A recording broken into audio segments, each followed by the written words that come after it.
All right, so this is video number 3 in a short series in which we're talking a little bit about goal setting and specifically about the varying natures of goals, the different approaches we can take to setting goals, and how to maybe delineate between different types of goals so that we can make sure that the work that we're doing to come up with a goal and kind of use it as something that we kind of keep in the forefront of our mind, that work actually has a reasonable expectation, gives us a reasonable expectation that we're going to be able to get some results. So this all was prompted by a tweet from performance coach Steve Magnus, who is a coach of endurance runners, but also of business professionals. And it's based on a study that was designed to take a look at athletes and athletic performance, but there are principles in the study that apply to our work lives as well, and we've been kind of breaking this down. So part of what we've identified so far in our conversations is that that outcome-based goals, where we're trying to kind of compare our performance to our colleagues or our competitors' performance, those don't tend to produce meaningful changes in results. Whereas performance-based goals, where we don't worry so much about how we stack up next to somebody else, but instead we focus on a quantifiable goal that we're going to shoot for ourselves, those kinds of performance-based goals have a much higher likelihood of getting us to produce results than the outcome-based goal. So if I say, I want to be $1 million producer this year, I want to achieve that standard, I have a higher probability of seeing improvement. Even if I don't hit the $1 million bogey, my chances of seeing improvement are better than if I had said, I want to be the top producer in my office or in my region this year. You might only need $900,000 of revenue to be the top producer, and ironically, it might be a lower goal than saying I want to achieve $1 million in production. But the evidence shows us that outcome-based goal, where we are trying to kind of use our performance relative to other people's performance, is less likely to produce meaningful changes in our results than performance-based goals, where we actually set a number that we're aiming for. But even performance-based goals, even though they're good, they fall a little bit short, actually quite a bit short, of outcome-based goals, where we try to think about the processes, the steps, the actions that are the precursors to the results that we're after. And if we can have process-based goals, we have the highest probability of being able to get measurable improvements in our performance. So part of why I think that's a really interesting thing. So if you've spent any amount of time doing performance-based work in your business, it probably is at least a little bit intuitive that this is true, right? And part of what I think is helpful about that is it points to something else that I think, as a decision maker, an executive, a leader in your business, it's really, really helpful to keep in mind, and that is the difference between strategy and tactics. And if you are a decision maker, if you are in an executive level position where it's your job to make decisions and you own the outcomes, or at least a good percentage of the outcome, you really want to be able to grow over time as a strategic thinker, and to also be able to recognize whenever you're confusing tactical thinking with strategic thinking. And part of how this relates to this conversation about goal setting is that many of us accidentally and inadvertently approach goal setting with a tactical mindset rather than a strategic mindset. So what's the difference between the two? What's the difference between strategy and tactics? Well, tactics are actionable, episodic, they're boots on the ground work, boots on the ground thinking. They're important. They help us navigate the circumstances that we're in. Tactics are how we win battles. But strategy are higher level, like further thinking. They're more comprehensive. They tend to change less over time. Strategies do not change based on changing circumstances. Tactics do, strategies don't. Tactics are how you win battles. Strategies are how you win wars. Strategies are how you wage long-term campaigns, to kind of extend that military metaphor. So when you think about that, if you want to win a war, you will have to win at least one battle. But it's also possible, and there's lots of real life examples of this in history, where you can lose a ton of battles, win a small number of pivotal and decisive wins, and you can still win the war. And I think if you had the opportunity to maybe pick some times in history where you had results like that and you could dig into it, what I think you would likely find is that The decisive battles were decisive because those are the battles when the grand strategy, the overarching game plan, lined up with what was going on in the circumstances of that battle in a more direct way.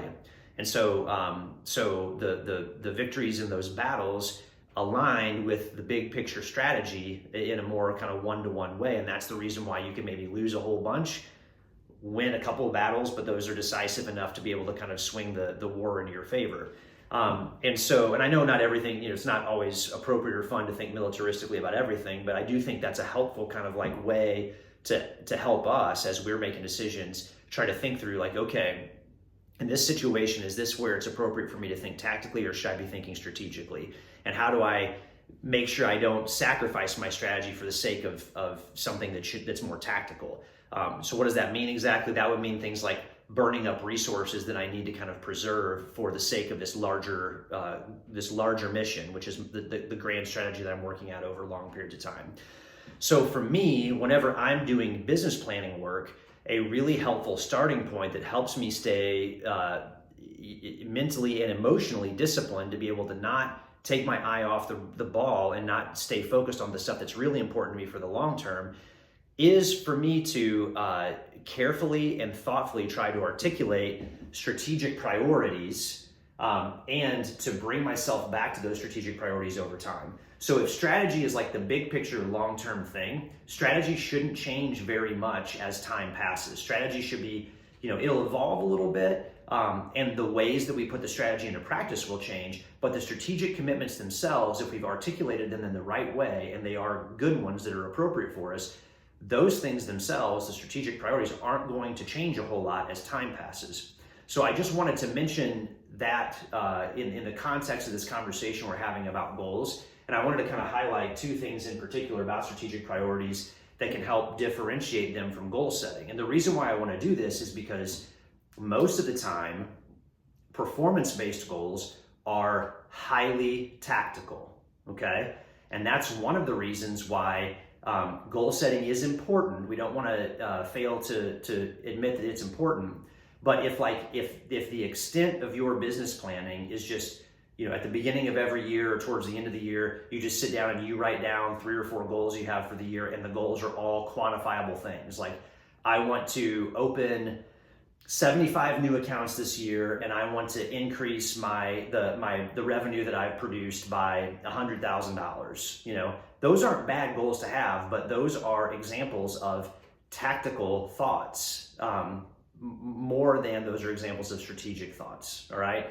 So what are we talking about when we're talking about making strategic priorities? So here's where strategic priorities violate some of the thinking that we've been trained to do around goal setting. So strategic priorities in a lot of cases are qualitative. So we know that's a big no-no, right? Because we've all heard all about SMART goals. What's one of the really important things for SMART goals? They need to be specific and they need to be measurable. It's so important that it's 2 of the letters of SMART.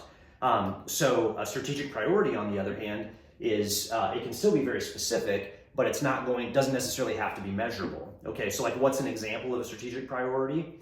It could be something like, I want to be moving in the direction of profitability. That would be something maybe for like a young business. And maybe you wouldn't even say I want to be moving in the direction of, maybe what you want to say is, I want to build a profitable business.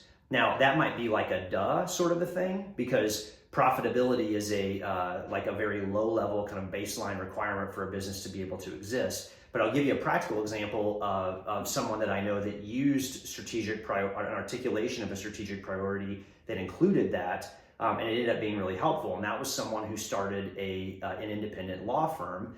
And the attorney who started the firm, one of the things that he decided to do to articulate a strategic priority is he wrote a statement that said, my goal is to build a profitable law practice that can outlive my own career. So that was his strategic priority statement. And by having that simple articulation of what his big picture goals were, it allowed him to have kind of like a North Star that he could use to kind of like compare that against opportunities that would pop up, and he could ask himself, like, is this opportunity that I have the chance to kind of do something with, something I should take seriously? Well, before I do any more thinking about it, let me measure it against my strategic priority. What is my strategic priority? To build a profitable law practice that will outlive my own career. All right, is this thing that I'm thinking about here something that has the potential to contribute to that? And that was a good shorthand way to help him make sense of whether or not certain things were or weren't worthy of his attention, worthy of the expenditure of resources that he'd have to burn up to be able to work on or pursue whatever that opportunity was. So not necessarily qualitative. It's kind of qualitative, or I'm sorry, not necessarily quantitative. And it's maybe a little bit quantitative in the sense that you do have to do some number crunching to determine profitability, but also that's more of like a descriptive theme that will change over time, right? So that's point number one. Strategic priorities are qualitative rather than quantitative. And then strategic priority point number two about strategic priorities is they don't necessarily have a deadline attached to them. So if you think again about our attorney entrepreneur, he didn't say, I want to I want to build a profitable law practice by December of, whatever year, No, instead, he said, I want to build a profitable law practice that will be able to outlive the length of my own career. So there's still a time component there, but there is no deadline, And I don't want to kind of like denigrate the value of SMART goals because there are, by imposing some deadlines on yourself, there are some ways that can kind of give you a little bit of like accountability, a little bit of sense of urgency, and those are important things.